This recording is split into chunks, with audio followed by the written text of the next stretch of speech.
An invasion plan that unfolded not over weeks or months, but in 72 hours.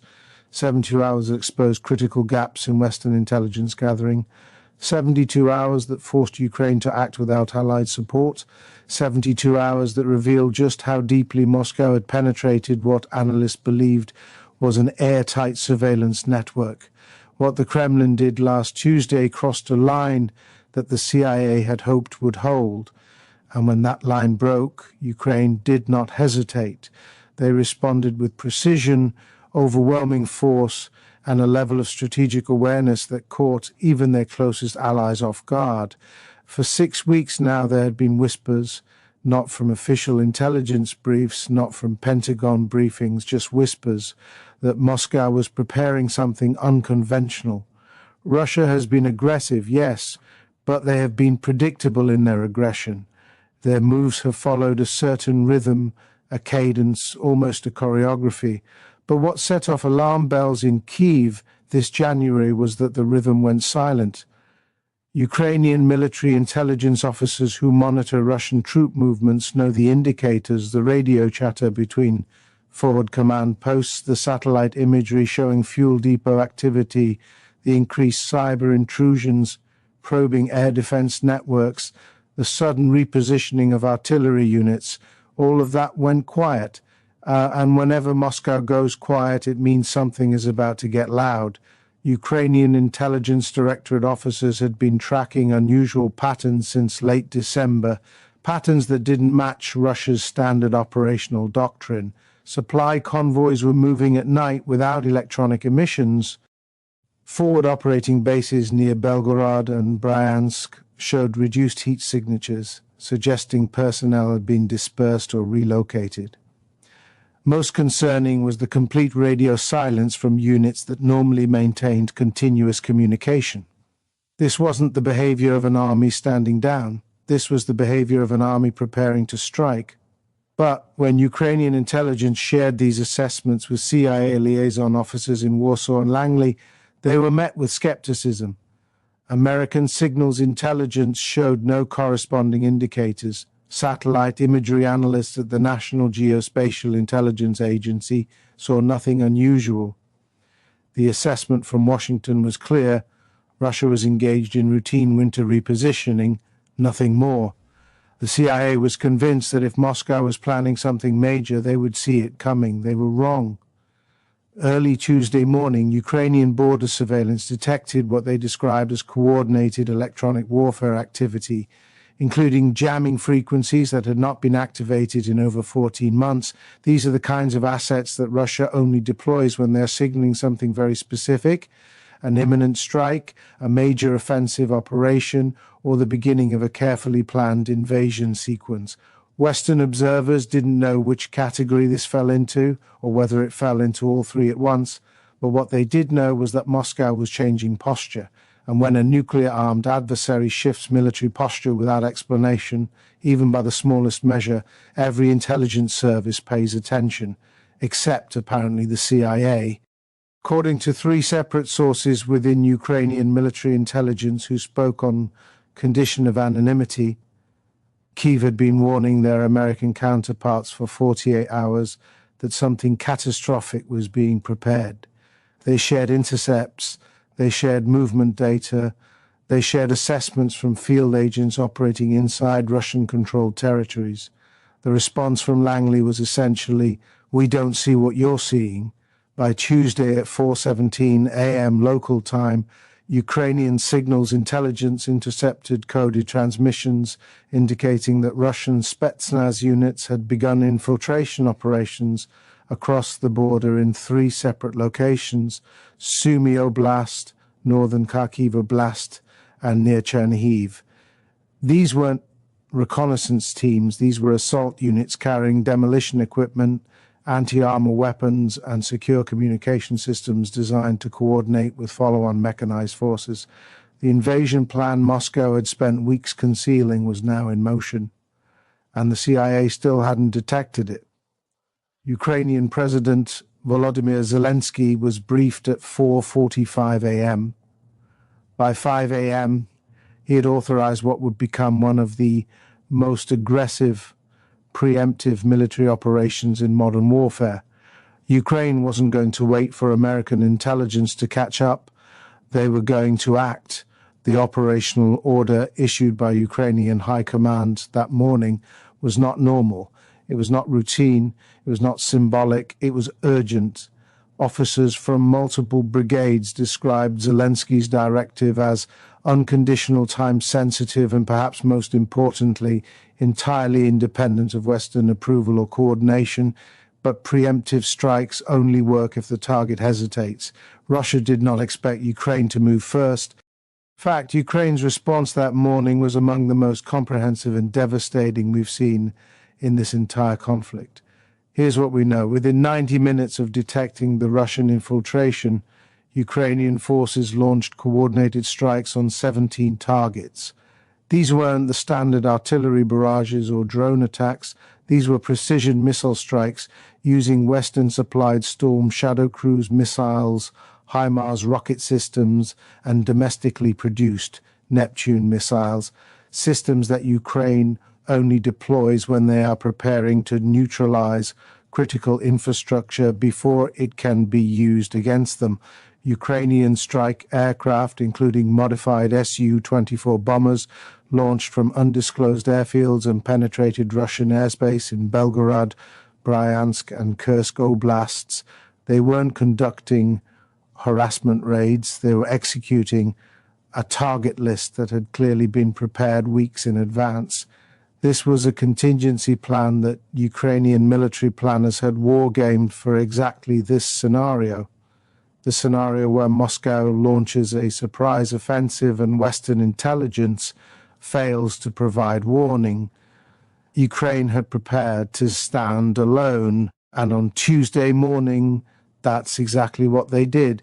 The first wave of strikes hit ammunition depots that Russian forces had been stockpiling specifically for the planned offensive. Intelligence assessments suggest these depots contained enough artillery shells, tank rounds, and missile reloads to sustain a 3-week intensive operation. Ukraine destroyed them before a single shell could be fired. The second wave targeted command and control nodes, field headquarters, communication relay stations, and electronic warfare platforms that would have coordinated the Russian assault. The third wave, and this is where the operation became truly devastating, targeted the bridge infrastructure and rail lines that Russia would have needed to sustain any offensive momentum. In less than 4 hours, Ukraine had systematically dismantled the logistical foundation of Moscow's invasion plan. Tonight, Ukrainian military sources confirmed that their forces launched coordinated strikes on staging areas near Valuiki, including a forward logistics hub that had recently been expanded for what analysts believe was preparation for a renewed multi-axis assault on Kharkiv. Ukraine struck before Russia could move those forces into assault positions. They hit fuel storage facilities holding an estimated 4-5 million liters of diesel fuel. They hit ammunition bunkers containing thermobaric rockets intended for TOS-1, a heavy flamethrower systems. They hit battalion assembly areas that were likely preparing to house the mechanized infantry units that would have followed the Spetsnaz infiltrators. In other words, Ukraine targeted the entire operational backbone of Russia's planned offensive, the logistics network that would have made it operational. This is what made the CIA's intelligence failure so devastating. Moscow's invasion plan wasn't just symbolic, it was actionable and imminent. It represented the kind of move that could have resulted in the encirclement of Kharkiv and the collapse of Ukraine's northern defensive line if left unchecked. And Ukraine, understanding that fully, responded with overwhelming force, not recklessly, not impulsively, but strategically. They didn't waste munitions on symbolic targets. They didn't strike civilian infrastructure. They hit the command posts where Russian officers were coordinating the invasion. They hit the supply depots that would have sustained the offensive. According to damage assessments compiled by Ukrainian intelligence and corroborated by commercial satellite imagery analyzed by independent OSINT researchers, the strikes achieved the following: complete destruction of the 8 Combined Arms Armies forward logistics node near Valuiki. This facility was responsible for supplying Russian operations across the entire Kharkiv axis. Catastrophic damage to 3 separate ammunition storage sites, triggering secondary explosions that burned for over 16 hours and rendered an estimated 40% of pre-positioned artillery ammunition unusable. Destruction of at least 7 S-300 and S-400 air defense systems that had been moved forward to provide cover for the planned offensive. Without these systems, Russian ground forces would be vulnerable to Ukrainian air and drone strikes. Severance of 2 critical rail bridges near Shebekino and Belgorod, cutting off the primary resupply route for Russian forces operating in the border regions. These weren't opportunistic strikes. This was a meticulously planned operation designed to cripple Russia's offensive capability at the precise moment it was most vulnerable, after forces had been concentrated but before they had been committed to battle. The timing was perfect, the execution was flawless, and it happened entirely without American intelligence support. And here's where the story becomes even more disturbing.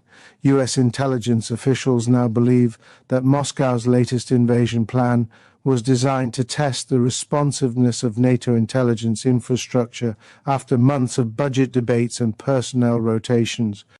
Russia wanted to see whether Western intelligence agencies would detect a carefully concealed offensive buildup, but instead the opposite happened. The CIA didn't detect the buildup. They dismissed Ukrainian warnings with a level of confidence that was so categorical, so dismissive, that even Moscow was surprised. You don't catch the CIA flat-footed easily. But this week, Russia did. Senior defense analysts speaking with European security publications under anonymity described Moscow's operation as a sophisticated deception campaign, a way to assess whether Western intelligence had become dependent on predictable Russian behavior patterns.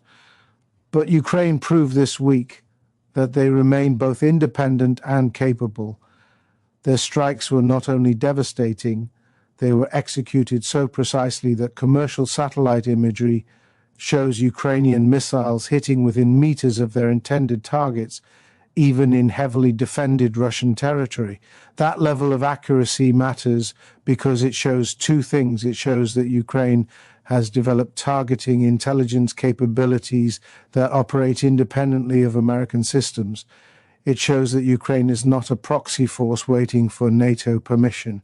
They are an autonomous military power capable of strategic decision-making and operational execution at the highest level. Ukrainian intelligence officers have spent the past 2 years building redundant intelligence networks precisely because they knew they couldn't rely entirely on Western support. They've cultivated sources inside Russia. They've deployed long-range reconnaissance teams. They've developed their own satellite imagery analysis capabilities using a combination of commercial providers and captured Russian systems. When the CIA said we don't see a threat, Ukraine didn't argue. They simply acted on their own intelligence, and they were proven devastatingly correct. The implications of this are profound, not just for the current conflict, but for the entire architecture of Western intelligence cooperation. If Ukraine can detect and preempt a major Russian offensive that the CIA completely missed, what does that say about American intelligence superiority? What does it say about the billions of dollars spent on signals intelligence satellites, cyber intrusion capabilities, and human intelligence networks? It says that those systems failed when it mattered most. It says that institutional overconfidence blinded American analysts to warnings that were both credible and urgent. It says that Ukraine, a nation with a fraction of America's intelligence budget, demonstrated better situational awareness than the most sophisticated intelligence apparatus in human history. As reports continued coming in throughout Wednesday and Thursday, we learned more about the scale of Ukraine's preemptive operation. Ukrainian long-range strike units carried out attacks on Russian airfields in Kursk and Voronezh oblasts, forcing at least 12 Su-34 fighter bombers to relocate to bases further from the Ukrainian border. Ukrainian Special Operations Forces targeted ammunition trains that had been staged in rail yards near Bryansk in the last 72 hours. Ukrainian naval forces operating from concealed positions along the Dnipro River reportedly struck pontoon bridges used by Russian logistics units to bypass damaged permanent crossings. This wasn't just tactical disruption. This wasn't just defensive operations. This was operational level warfare. This was strategic preemption. And strategic preemption is the one thing Russia has struggled to defend against since the beginning of this conflict. For every territorial advance they have made, Ukraine has countered with strikes that sever supply lines, destroy ammunition stockpiles, and eliminate the logistics infrastructure needed to sustain offensive operations. Russia can seize territory, but Ukraine has proven repeatedly that they can make holding that territory prohibitively expensive. The strikes this week took that capability to an entirely new level, not just disrupting Russian operations, but preemptively destroying an offensive before it could even begin. Remember, Moscow thought Ukraine would collapse in 72 hours when this war began. They thought Western support would be symbolic and temporary. They thought Ukrainian resistance would crumble once Russian armored columns approached Kyiv. But tonight, the exact opposite is happening. Ukraine is conducting offensive strikes deep into Russian territory. Western support has expanded to include some of the most advanced weapon systems in NATO arsenals. Ukrainian forces are not just resisting, they are preempting Russian operations and destroying them before they can materialize. This is not the war Russia planned to fight. This is not the adversary they expected to face. And this week demonstrated that the strategic initiative, the ability to dictate when and where battles occur, has shifted decisively toward Kyiv. What makes this moment so critical and so dangerous is that Moscow's invasion plan happened at a time when Vladimir Putin is under enormous domestic pressure. Hardliners want escalation and the use of tactical nuclear weapons to break the stalemate.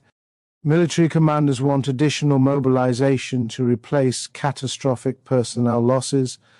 Oligarchs want a negotiated settlement that ends Western sanctions. The general population wants the war to end entirely.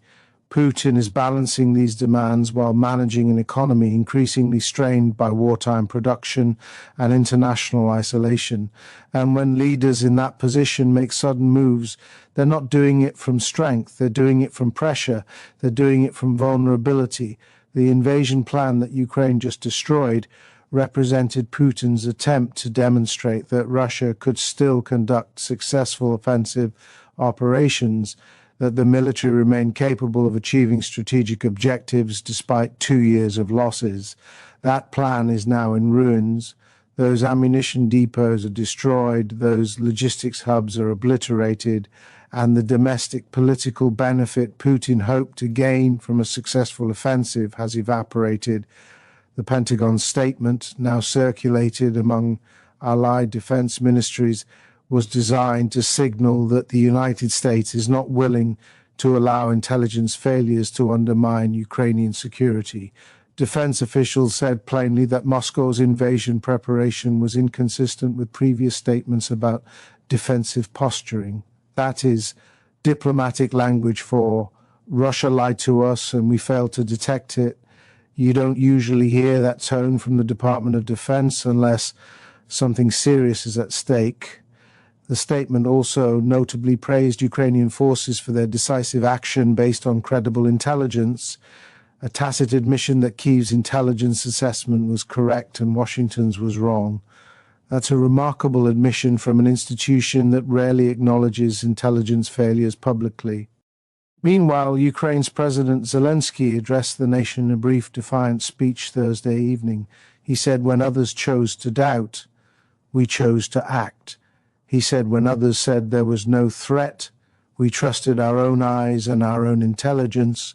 And he said, "We will not wait for permission to defend our nation. We will not hesitate when our survival is at stake." These are not rhetorical flourishes.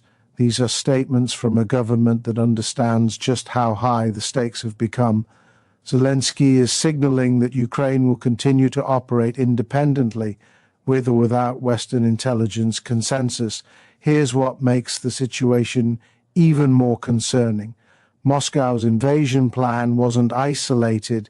Along with the ground offensive preparation, Russian cyber units also intensified attacks on Ukrainian power infrastructure. Belarusian forces increased their presence along the northern border. Russian naval forces increased patrol activity in the Black Sea, targeting Ukrainian grain export routes. All of this happened within the same 72-hour window. When Moscow moves multiple pieces at once, it means something larger is underway. This wasn't just a Kharkiv offensive. This was a coordinated multi-domain operation designed to overwhelm Ukrainian defenses simultaneously. And if Ukraine hadn't acted when they did, they would have faced attacks from multiple directions at once. Intelligence analysts are now considering several possibilities. One is that Moscow is preparing another mobilization wave to replace forces lost in this failed offensive preparation. Another is that Russia is attempting to accelerate weapons production to reconstitute the ammunition stockpiles Ukraine just destroyed. A third possibility, the one worrying officials the most, is that Russia is attempting to source ballistic missiles from North Korea and Iran to compensate for depleted domestic inventories. But this week, Ukraine took that card off the table. They didn't wait for Russia to launch. They didn't wait for Western intelligence to confirm the threat. They didn't wait for NATO approval. They struck first, struck hard, and destroyed the operational foundation of Moscow's plan. What we're watching now is a test of credibility. Moscow wants to see whether it can still conduct strategic deception against Western intelligence. Ukraine wants to show that it remains capable of independent action. The CIA wants to prevent further intelligence failures from undermining Allied confidence. And NATO wants to prevent this conflict from expanding into direct confrontation between nuclear powers. Each of these actors is now recalibrating based on what happened this week. Tonight, we've heard from European intelligence officials who are now conducting urgent reviews of their own threat assessments. They say the CIA's failure to detect Moscow's invasion plan represents a systemic problem, not an isolated mistake.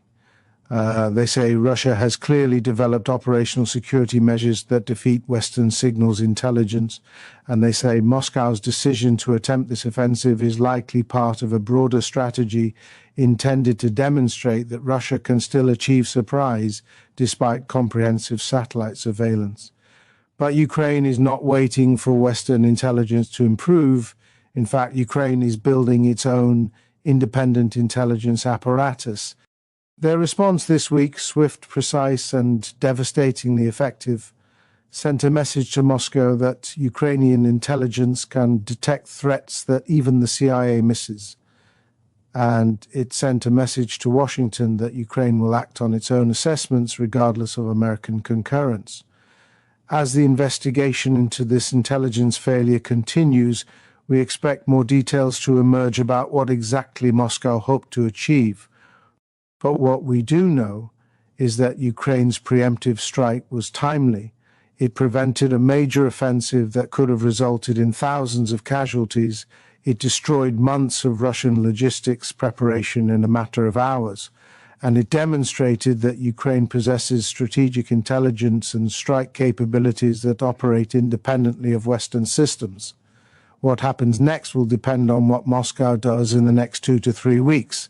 If they attempt to reconstitute their offensive capability, this moment will be remembered as a temporary setback in a longer campaign. If they shift to a defensive posture, Ukraine and its allies have already shown they are capable of exploiting that vulnerability. They have shown they are ready to respond. And tonight, for the first time in months, the Kremlin appears to be silent. Moscow is quiet, too quiet. And when Putin is quiet, it means he is recalculating. It means he is choosing his next move carefully. Because this week, Moscow learned something they should have already known. Ukraine will not wait to be attacked. Ukraine will not depend on Western intelligence when their survival is at stake, and Ukraine will strike first when they detect an imminent threat. This story is far from over. But tonight, one thing is clear: the CIA failed, Ukraine acted, and Moscow's invasion plan is in ruins. And we will be here watching every detail as the next phase unfolds.